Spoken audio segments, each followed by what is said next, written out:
Hi all, Saturday Sunday ನಾವು ಒಂದು trip plan ಮಾಡಿದ್ವಿ. ಅದರದ್ದು ವ್ಲಾಗ್ ಸ್ಟಾರ್ಟ್ ಮಾಡಿದ್ದೀವಿ. ಪ್ಲೀಸ್ ವಾಚ್ ಮಾಡಿ, ಸಬ್ಸ್ಕ್ರೈಬ್ ಮಾಡಿ, ಹಾಗೆ ಸಪೋರ್ಟ್ ಮಾಡಿ. ಏನಾದರೂ ಮಿಸ್ಟೇಕ್ ಇದ್ದರೆ ಕ್ಷಮಿಸ್ಬಿಡಿ. ಹಾಗೆಯೇ ಫಸ್ಟ್ ಟೈಮ್ ವ್ಲಾಗ್ ಮಾಡಿ ಎಡಿಟಿಂಗ್ ಮಾಡ್ತಾ ಇರೋದು.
ಫಾಲ್ಸಲ್ಲಿ ಆಟಾಡಿ ತುಂಬಾ ಟಯರ್ಡ್ ಆಗಿತ್ತು. ಹಾಗೆ ಮೈಸೂರಲ್ಲಿ ವಿನಾಯಕ ಮೈಲಾರಿ ದೋಸೆ ಅಂತೂ ತುಂಬಾ ಟೇಸ್ಟಿ ಆಗೋದು. ಎಲ್ಲ ಎರಡೆರಡು ದೋಸೆ ತಿನ್ಕೊಂಡು ನನಗಂತೂ ತುಂಬಾ ಇಷ್ಟ ಆಯಿತು ದೋಸೆ ಅಂತೂ.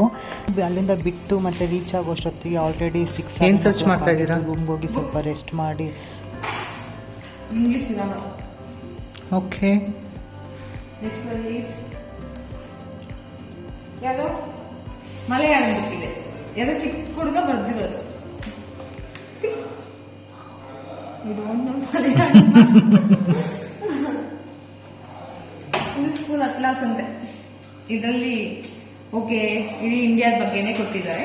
Okay done. ಮತ್ತು ಊಟನೂ ಬಂತು. ಅಷ್ಟೊತ್ತಿಗೆ ಟೈಮ್ ಆಗೋಗಿತ್ತು, ಎಲ್ಲ ಟಯರ್ಡ್ ಆಗಿದ್ವಿ. ಮತ್ತು ಹಾಗೆ ಕೇರಳ ಸ್ಪೆಷಲ್ ಸಾಂಬಾರು ಮತ್ತು ಫಿಶ್ ಏನೋ ತರಿಸಿದ್ರು. ಸೊ ಅದು ಸ್ವಲ್ಪ ಎಡವಟ್ ಆಯಿತು. ಫಿಶ್ ಮತ್ತು ಮಿಕ್ಸ್ ಮಾಡಿ ಊಟ ಮುಗಿಸ್ಕೊಂಡ್ವಿ. ಹೇಗಿದ್ರು ಫಿಶ್ ಸಾಂಬಾರು ಮತ್ತು ಕಡಲೆಕಾಳು ಸಾಂಬಾರು ಎರಡೂ ತರಿಸಿದ್ರು. ಸರ್ ವೆಜ್ ಆಗಿದ್ರು. ಸೊ ಏನು ಮಾಡಿದ್ರು ಅಂದರೆ ಫಿಶ್ ಸಾಂಬಾರು ಮತ್ತು ಕಡಲೆಕಾಳು ಸಾರು ಎರಡು ಸೇಮ್ ಇತ್ತು ಅಂದ್ಬಿಟ್ಟು ಕಡಲೆಕಾಳು ಸಾರು ತೊಗೊಂಬಂದ್ಬಿಟ್ಟು ಫಿಶ್ ಸಾಂಬಾರಿಗೆ ಎರಡು ಮಿಕ್ಸ್ ಮಾಡಿ ಒಳ್ಳೆ ಊಟ ಮಾಡಿದ್ವಿ. ತುಂಬಾ ಖುಷಿ ಆಯಿತು ಈ ಥರ ನೈಟ್ ಕೂತ್ಕೊಂಡು ಊಟ ಮಾಡೋದು ಎಲ್ಲರ ಜೊತೆಯಲ್ಲಿ. ಆಫೀಸ್ ಕೊಲೀಗ್ಸ್ ಆದ್ರೂ ಒಂಥರ ಫ್ಯಾಮಿಲಿ ಮೆಂಬರ್ಸ್ ಥರನೇ ಫೀಲ್ ಆಗ್ತಿತ್ತು. ಅಷ್ಟು ಚೆನ್ನಾಗಿ ಫ್ರೆಂಡ್ಲಿಯಾಗಿ ಮಾತಾಡಿಕೊಂಡು ಊಟ ಮಾಡಿಕೊಂಡು ಊಟ ಮುಗಿಸ್ಕೊಂಡು ಒಂದು ಫನ್ನಿ ಗೇಮ್ ಆಟಾಡಿದ್ವಿ. ತುಂಬಾ ಚೆನ್ನಾಗಿತ್ತು. ಆ್ಯಕ್ಚುಲಿ ಆ ವೀಡಿಯೋ ಇದಿರೋದು ತುಂಬಾ ಖುಷಿ ಆಗ್ತಿತ್ತು. ತುಂಬ ಮೆಮೊರಿಯಬಲ್ ಆಗ್ತಿತ್ತು ಆ ವೀಡಿಯೋ ಸಿಕ್ಕಿದರೆ. ಆ ವೀಡಿಯೋ ಅಂತೂ ಮಿಸ್ ಆಯಿತು. ಎಲ್ಲ ಊಟ ಮುಗಿಸ್ಕೊಂಡು ಆ ಗೇಮ್ ಆಡಿಕೊಂಡು ಮತ್ತೆಲ್ಲ ಹೋಗಿ ಟಯರ್ಡ್ ಆಗಿದೆ. ಬೆಳಗ್ಗೆ ಟೆಂಪಲ್ಗೆ ಹೋಗ್ಬೇಕಂತ ಮಲ್ಕೊಂಡ್ವಿ. ನೈಟೇ ಪ್ಲ್ಯಾನ್ ಮಾಡಿದ್ವಿ 5:30ಗೆ ಎದ್ದು 6 ಗಂಟೆ ಅಷ್ಟೊತ್ತಿಗೆ ಕಾರ್ ಹತ್ರನೇ ಇರಬೇಕು ಅಂತ. ನಾವು ಬೆಳಿಗ್ಗೆ ಬೇಗ ಎದ್ದು ತಲೆ ಸ್ನಾನ ಮಾಡಿ ಡ್ರೆಸ್ ಎಲ್ಲ ಮಾಡಿಕೊಂಡು ಬೇಗ ರೆಡಿ ಆದ್ವಿ. ಕೆಳಗಡೆ ಹೋಗಿ ನೋಡ್ತೀವಿ ಯಾರು ಇನ್ನೂ ಎದ್ದೇ ಇಲ್ಲ. ನಮಗಂತೂ ಇನ್ನೊಂದು ಸ್ವಲ್ಪ ಹೊತ್ತು ಮಲ್ಕೊಂಡ್ರೆ ಸಾಕು ಅನಿಸ್ತಿತ್ತು, ಅಷ್ಟು ನಿದ್ದೆ ಬರ್ತಿತ್ತು. ಯಾಕೆಂದರೆ ನೆನ್ನೆ ನೈಟ್ ಫುಲ್ ಟ್ರಾವೆಲಿಂಗ್ ಆಗಿ ಟಯರ್ಡ್ ಆಗಿತ್ತು. ಸೊ ಹಂಗೆ ನಾವು ಕೆಳಗಡೆ ಹೋಗಿ ಎಲ್ಲರನ್ನೂ ಎಬ್ಬಿಸಿ ಅವ್ರನ್ನ ರೆಡಿ ಮಾಡಿಸಿ ಕರ್ಕೊಂಡು ಬರೋ ಅಷ್ಟೊತ್ತಿಗೆ ಆಲ್ರೆಡಿ ಲೇಟ್ ಆಗೋಯಿತು. ಬೆಳಿಗ್ಗೆ ಯಾರಿಂದ ಗೊತ್ತಾ ಲೇಟ್ ಆಗಿದ್ದು? ತೋರಿಸ್ತೀನಿ ಬನ್ನಿ. ಇಲ್ಲಿ ಒಬ್ಬರು ಮೇಡಮ್ ಇದ್ದಾರೆ. ಒಬ್ಬರು ನೋಡಿ, ಈ ಮೇಡಮಿಂದನೇ ಬೆಳಿಗ್ಗೆ ಅರ್ಧ ಲೇಟಾಗಿ ಹೋಗಿದ್ದು. ರಾತ್ರಿ ಹೇಳಿದ್ದು ನೋಡಿದರೆ ಬೆಳಿಗ್ಗೆ 6 ಗಂಟೆ ಅಷ್ಟೊತ್ತಿಗೆ ಮೇಡಮ್ ರೆಡಿ ಇರ್ತಾರೆ ಅಂದ್ಕೊಂಡ್ರೆ ಅವ್ರು 6 ಗಂಟೆ ಆದರೆ ಇನ್ನೂ ಮಲ್ಕೊಂಡೇ ಇದ್ದಾರೆ. ಬೆಳಿಗ್ಗೆ ಬೇಗನೆ ಎದ್ದು ರೆಡಿ ಆದ್ವಿ. ಅವರೆಲ್ಲ ಲೇಟ್ ಆಗಿದ್ದಕ್ಕೋಸ್ಕರ ಇಲ್ಲಿ ನೋಡಿ, ಈಗ ಮಿನಿ ಶಾರುಖ್ ಖಾನ್ ಬರ್ತಾ ಇದ್ದಾರೆ. ವೆದರ್ನ ಫೀಲ್ ಮಾಡ್ತಾ ಇದ್ದಾರೆ ಮಿನಿ ಶಾರುಖ್ ಖಾನ್ ಅವರು. ಏನು ಫೀಲ್ ಮಾಡ್ತಿದ್ಯಾ weather? How is the feel? It's good.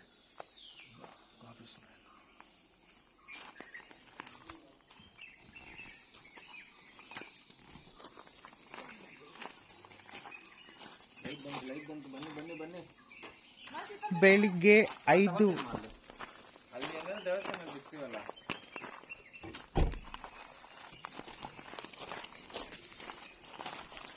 ಇವರೆಲ್ಲ ರೆಡಿ ಆಗೋ ಅಷ್ಟೊತ್ತಿಗೆ ಆಲ್ರೆಡಿ ಬೆಳಕು ಆಗೋಗಿತ್ತು. ಹಾಗೆ ನಮ್ಮ ಡ್ರೆಸ್ಸಿಂಗ್ ಮ್ಯಾಚಿನ ತಕ್ಕನಾಗ ಅಲ್ಲೇ ಮುಂದೆ ಇದ್ದಂಥ ಫ್ಲವರ್ಗಳನ್ನ ಹಾಕ್ಕೊಂಡು ಹಾಗೆ ಮಾತಾಡ್ಕೊಂಡು ಕೂತ್ಕೊಂಡಿದ್ವಿ ಅಷ್ಟೊತ್ತಿಗೆ.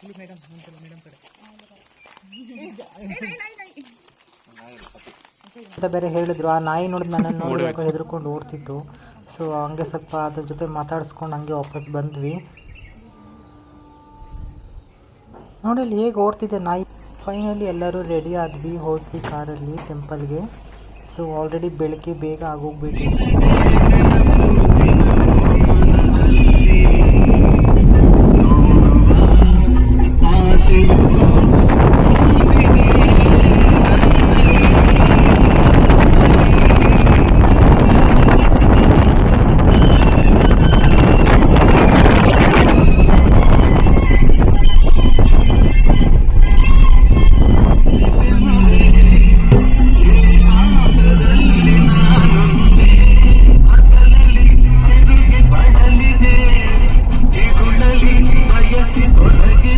ಈಗಷ್ಟೇ ನಾವು ದೇವಸ್ಥಾನಕ್ಕೆ ರೀಚ್ ಆದ್ವಿ. ತಿರುನೆಲ್ಲಿ ದೇವಸ್ಥಾನನ ಇಲ್ಲಿ ದಕ್ಷಿಣ ಕಾಶಿ ಅಂತಲೇ ಕರೀತಾರೆ ಅಂತ ಹೇಳ್ತಾಯಿದ್ರು. ಇದ್ರ ಬಗ್ಗೆ ಸ್ವಲ್ಪ ನಾವು ತಿಳ್ಕೊಂಡೇ ಬಂದ್ವಿ ಬರಬೇಕಾದ್ರೇ. ಇಲ್ಲಿ ಬ್ರಹ್ಮದೇವರು ವಿಷ್ಣುವಿನ ವಿಗ್ರಹವನ್ನು ಸ್ಥಾಪಿಸಿದ್ರು ಅಂತ ಕೂಡ ಸಹ ಹೇಳ್ತಾರೆ ಇಲ್ಲಿ. ಹಾಗೆ ಇಲ್ಲಿ ತಿರುನೆಲ್ಲಿ ಅಂತ ಯಾಕೆ ಹೆಸರು ಬಂತು ಅಂತ ಅಂದರೆ, ನೆಲ್ಲಿ ಅಂದರೆ ನೆಲ್ಲಿಕಾಯಿ ಮರದ ಮೇಲೆ ವಿಗ್ರಹವನ್ನು ಕಂಡುಕೊಂಡ ಅಂತ ಹೇಳಿಬಿಟ್ಟು ಇಲ್ಲಿ ತಿರುನೆಲ್ಲಿ ಅಂತ ಹೆಸರು ಇಲ್ಲಿ ಬಂದಿದೆ ಅಂತ ನನಗೆ ಇಲ್ಲಿ ಹೇಳಿದ್ರು. ಅಷ್ಟಾಗಿ ಇನ್ಫಾರ್ಮೇಷನ್ ನನಗೆ ಗೊತ್ತಿರಲಿಲ್ಲ. ಸ್ವಲ್ಪ ನೆಟ್ಟಲ್ಲಿ ಹಾಕಿ ಸರ್ಚ್ ಮಾಡಿದೆ, ಸ್ವಲ್ಪ ಅಲ್ಲಿ ಕೇಳಿನೂ ಸಹ ತಿಳ್ಕೊಂಡೆ.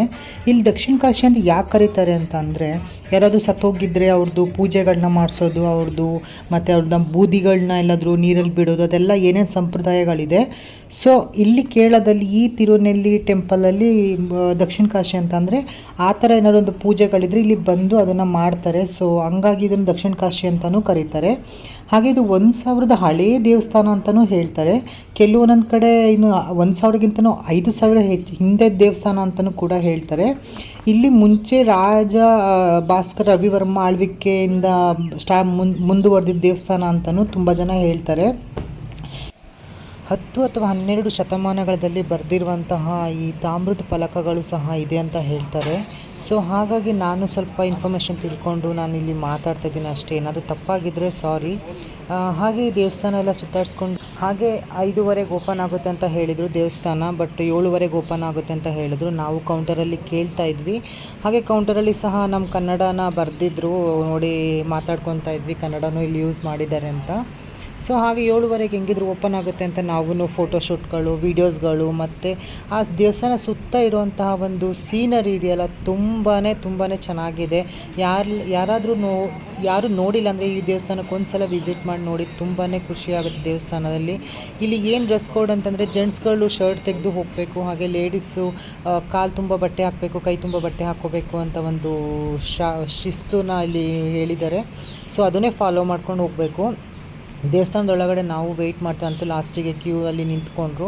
ನಾವು ಕ್ಯೂ ಅಲ್ಲಿ ನಿಂತ್ಕೊಂಡು ದೇವಸ್ಥಾನದೊಳಗಡೆ ಹೋಗಿದ್ದು ಪ್ರದಕ್ಷಿಣೆ ಮುಗಿಸ್ಕೊಂಡು ಹಾಗೆ ಹೊರಗಡೆ ಬಂದ್ವಿ ಪ್ರಸಾದ ಇಸ್ಕೊಂಡು.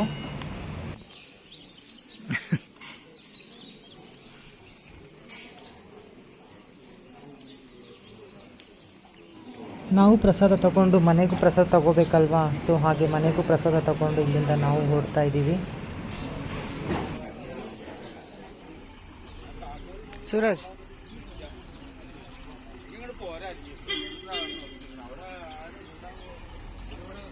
ಮುಗಿಸ್ಕೊಂಡು ಎಲ್ಲರಿಗೂ ಹೊಟ್ಟೆ ಹಸಿವಾಗಿತ್ತು. ಹಾಗೆ ಅಲ್ಲೇ ಇದ್ದಂಥ ಒಂದು ಹೋಟೆಲ್ಗೆ ಹೋದ್ವಿ. ಅಲ್ಲಿ ಹೋಗಿ ಕೇಳೋದು ಏನಾದರೂ ಸ್ಪೆಷಲ್ ಫುಡ್ ಏನಾದರೂ ಟ್ರೈ ಮಾಡಬೇಕು ಅನ್ನೋ ಅಷ್ಟರಲ್ಲಿ ಅವ್ರು ಹೇಳಿದ್ರು ಇಲ್ಲಿ ಪುಟ್ಟು ತುಂಬಾ ಫೇಮಸ್ ಅಂತ. ಸೊ ಹಾಗಾಗಿ ನಾವು ಎಲ್ಲರೂ ಒಂದೊಂದು ಪ್ಲೇಟ್ ಪುಟ್ಟು ತರಿಸ್ಕೊಂಡೆಲ್ಲ ತಿಂದ್ವಿ. ಅದಾದಮೇಲೆ ಮತ್ತೆ ದೋಸೆ ಎಲ್ಲ ತರಿಸ್ಕೊಂಡು ತಿಂದು ಹಾಗೆ ಅಲ್ಲೇ ಸ್ವಲ್ಪ ವೀಡಿಯೋಸ್ ಎಲ್ಲ ಮುಗಿಸ್ಕೊಂಡು ಬ್ರೇಕ್ಫಾಸ್ಟ್ ಮುಗಿಸ್ಕೊಂಡು ಹಾಗೆ ನಂದು ಸ್ವಲ್ಪ ವೀಡಿಯೋಸ್ ಎಲ್ಲ ನಾನೇ ಮಾಡ್ಕೋಬೇಕಿತ್ತು. ನನ್ನ ವೀಡಿಯೋಸ್ ನಾನೇ ಮಾಡಿಕೊಂಡು ಸ್ವಲ್ಪ ಎಲ್ಲ ವೀಡಿಯೋಸ್ ಮಾಡ್ತಾಯಿದ್ದೆ. ಹಾಗೆ ಇನ್ನೊಂದು ಸ್ಪೆಷಲ್ ಏನು ಅಂತಂದರೆ ಅಲ್ಲಿ ಬಿಸಿ ನೀರಿಗೆ ರೆಡ್ ಕಲರ್ ಜೀರಿಗೆನ ಹಾಕಿ ಕುದಿಸ್ಬಿಟ್ಟು ಬೆಳಿಗ್ಗೆ ಬ್ರೇಕ್ಫಾಸ್ಟ್ ಅಂತಲ್ಲ, ನಾರ್ಮಲಾಗಿ ಹೋಟೆಲಲ್ಲಿ ಹೇಗೆ ನೀರು ಕೊಡ್ತಾರೆ ಹಾಗೆ ಇಲ್ಲಿ ರೆಡ್ ಕಲರ್ ಜೀರನ ಬಾಯ್ಲ್ ಮಾಡಿ ಆ ನೀರನ್ನು ಎಲ್ಲರಿಗೂ ಸರ್ವ್ ಮಾಡ್ತಾರೆ. ತುಂಬಾ ಹೆಲ್ತ್ ಕಾನ್ಷಿಯಸ್ ಆಗಿ ತುಂಬಾ ಚೆನ್ನಾಗಿ ಅನ್ನಿಸ್ತು ಅದು ನೀರು ಕುಡಿಯೋದಕ್ಕೆ ತುಂಬಾ ಖುಷಿ ಆಯಿತು ನೋಡಿ. ರೆಡ್ ಕಲರ್ ಜೀರನ ಹಾಕಿ ಬಾಯ್ಲ್ ಮಾಡಿ ನಾನು ಫಸ್ಟ್ ನೋಡ್ತಾ ಇರೋದು ಈ ಥರ ರೆಡ್ ಕಲರ್ ಜೀರ ಹಾಕಿ ಎಲ್ಲ ಫುಲ್ಲು ಬ್ಯಾಟಿಂಗ್ ಚೆನ್ನಾಗಿ ಮಾಡ್ತಾಯಿದ್ದಾರೆ. ದರ್ಶನ ಮುಗಿಸ್ಕೊಂಡು ಆಗಷ್ಟೇ ಹೊರಗಡೆ ಬರಬೇಕಾದ್ರೆ ಸ್ವಲ್ಪ ಶಾಪಿಂಗ್ ಮಾಡ್ತಾಯಿದ್ರು ಎಲ್ಲರೂ. ಸೊ ನೋಡಿ ಸ್ವಲ್ಪ ಖುಷಿ ಆಯಿತು. ಸ್ಪೈಸಿ ಫುಡ್ ಎಲ್ಲ ಎಷ್ಟು ಕಮ್ಮಿಗಿದೆ ಕೇರಳದಲ್ಲೆಲ್ಲ ಅಂತ ನೋಡಿ ಸ್ವಲ್ಪ ಖುಷಿ. ಲೆಮನ್ ನೋಡಿ ಎಷ್ಟು ದೊಡ್ಡ ಸೈಜ್ ಇದೆ, ಸಪೋಟ ಫ್ರೆಶ್ ಆಗಿತ್ತು ಆಗಷ್ಟೇ ಬಂದಿರೋದು.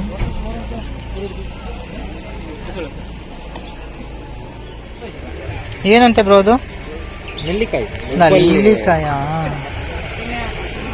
ಬೆಳಿಗ್ಗೆನೇ ಎದ್ದು ಎಲ್ಲ ದೇವ್ರ ದರ್ಶನ ಮುಗಿಸ್ಕೊಂಡು ಇನ್ನೇನು ಹೊರಡಬೇಕು. ಅಲ್ಲೇ ಇದ್ದಂಥ ಇನ್ನೊಂದು ಕಾಳೇಶ್ವರ ಟೆಂಪಲ್ಗೆ ವಿಸಿಟ್ ಮಾಡಬೇಕು ಅಂತ ಅಂದ್ಕೊಂಡು ಹೊರಟು ಬಂದ್ವಿ. ಸೊ ಇನ್ನೇನು ಅಲ್ಲೇ ಇದ್ದಂಥ ಇನ್ನೊಂದು ದೇವಸ್ಥಾನಕ್ಕೂ ಸಹ ವಿಸಿಟ್ ಮಾಡಿದ್ವಿ.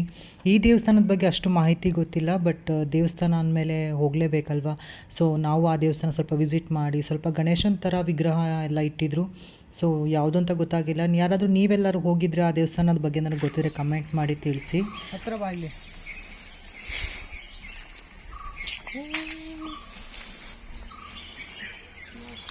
ಯಾವ ದೇವಸ್ಥಾನ ಇದು?